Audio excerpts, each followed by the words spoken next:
लोकसभा का चुनाव 2024 जून में संपन्न हो गया। 4 जून को उसका नतीजा आ गया, लेकिन उस नतीजे के कैस्केडिंग इफेक्ट अभी तक हो रहे हैं। कैस्केडिंग का मतलब होता है, शाब्दिक अर्थ होता है प्रपात की तरह गिरना, जैसे जलप्रपात गिरता है।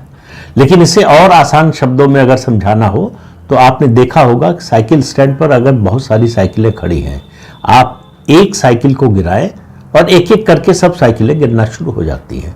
आप गिराते सिर्फ एक साइकिल को हैं, लेकिन गिर सब जाती हैं।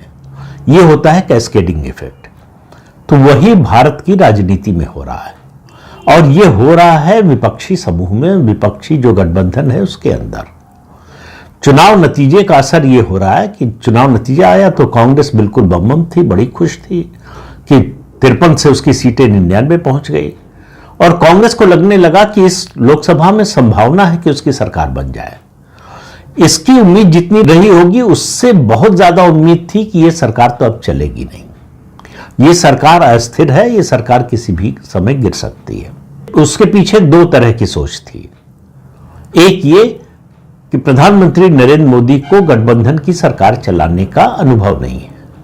गुजरात में वो 13 साल मुख्यमंत्री रहे और 10 साल से केंद्र में प्रधानमंत्री हैं।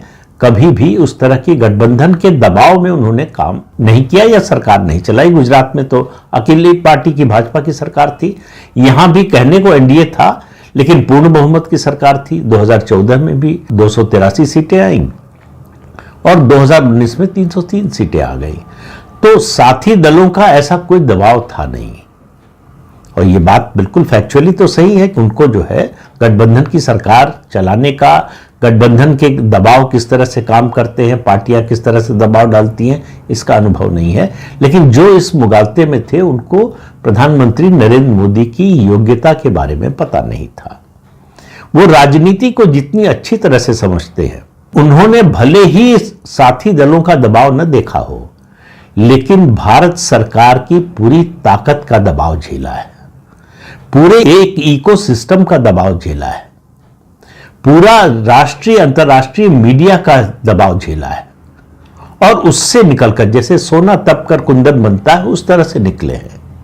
तो राजनीति के बारे में कैसे समीकरण बिठाए जाते हैं, और उदाहरण है उनकी सरकार का जीएसटी जैसा कानून जिसमें राज्यों से आपने उनके वित्तीय अधिकार ले लिए।